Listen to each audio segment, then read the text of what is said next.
Hello, and so glad to have you join us on the Value Chain TV News Update. I am Kabir Lawal with the news. And on the Value Chain TV News Update, we start with energy news, where former Vice President of Nigeria, Atiku Abubakar, has urged the immediate listing of the Nigerian National Petroleum Company Limited (NNPCL) on the Nigerian Stock Exchange (NCE) in accordance with the provisions of the Petroleum Industry Act (PIA). In a statement released by his media aide, Paul Ibe, he criticized the NNPCL's decision to hand over the Warri and Kaduna refineries to private operators, stating that without listing the company on the stock exchange, such actions are merely superficial. Atiku emphasized that listing the NNPC on the NCE would not only make the company more profitable, but also enhance transparency and corporate governance.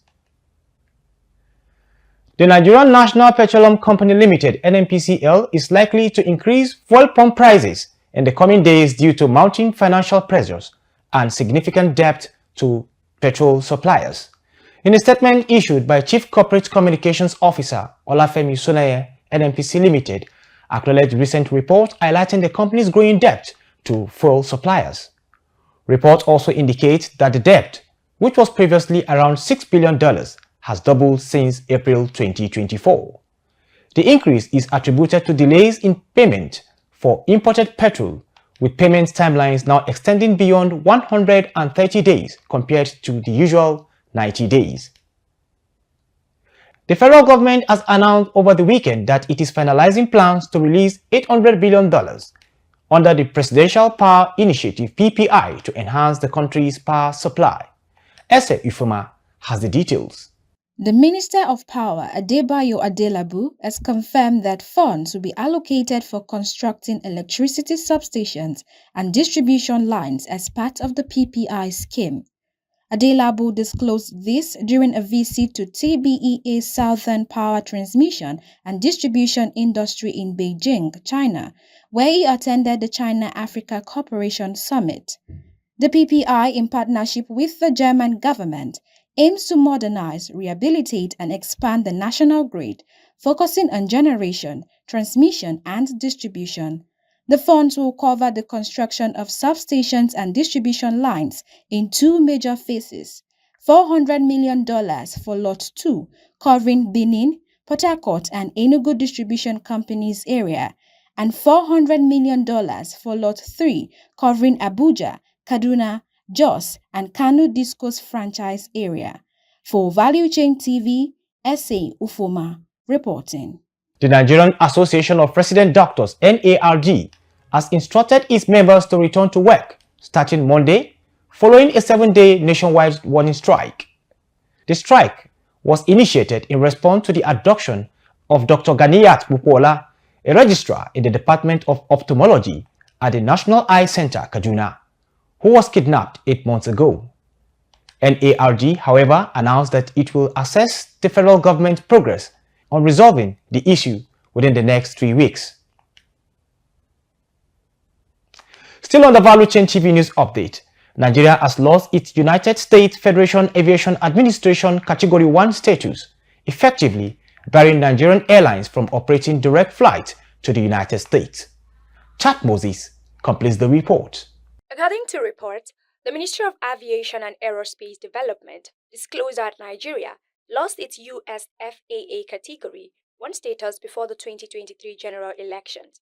Nigeria first achieved this status in August 2010 after undergoing a rigorous 5-year evaluation process. However, the exact timing of the downgrade remains unclear. With this downgrade, airlines like Air Peace, which had plans to launch direct flights from Lagos to New York, are now prohibited from flying directly to any U.S. city or airport. The ban will remain in place until Nigeria is re-audited, recertified, and reinstated by the FAA. The loss of their status is attributed to a decline in safety standards and the fact that no Nigerian airline has operated direct flights to the U.S. for the past 7 years. Under new U.S. FAA regulations, countries that fail to maintain direct flights to the U.S. for more than 2 years risk losing their Category 1 status. For Value Chain TV, Chat Moses reporting. And on the international scene, President Bola Tinubu has arrived Beijing, China, to participate in the Forum of China-African Cooperation to hold crucial bilateral talks with Chinese Prime Minister Xi Jinping. The discussion will focus on strengthening ties and advancing Nigerians' development initiatives.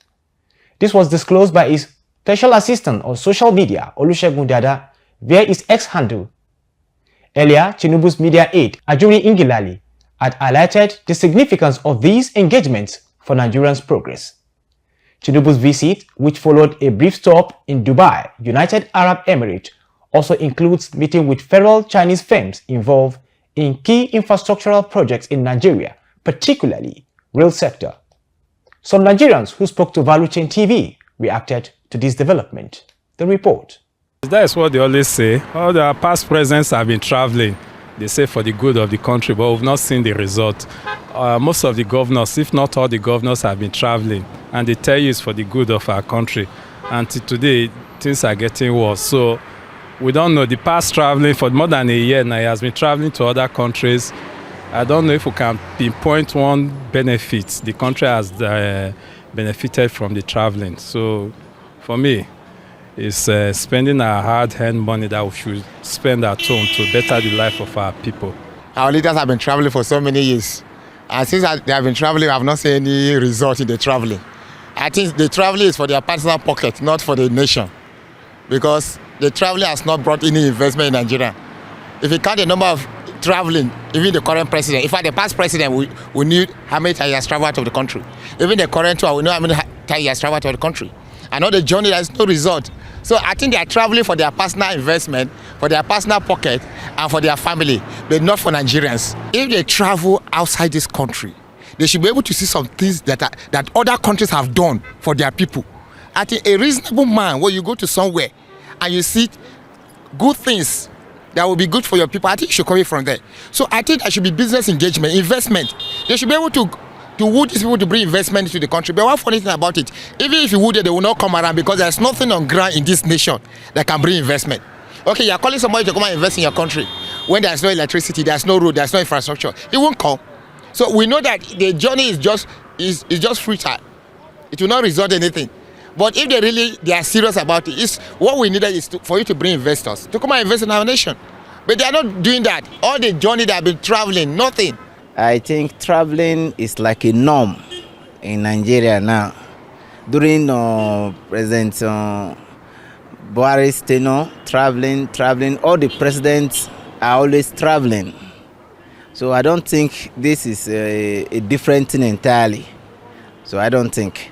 But if you talk of economic growth of a particular country, just like myself, Comrade Omale Jeffrey Jojo, on the 19th of February 2024, I embarked on an endurance trek.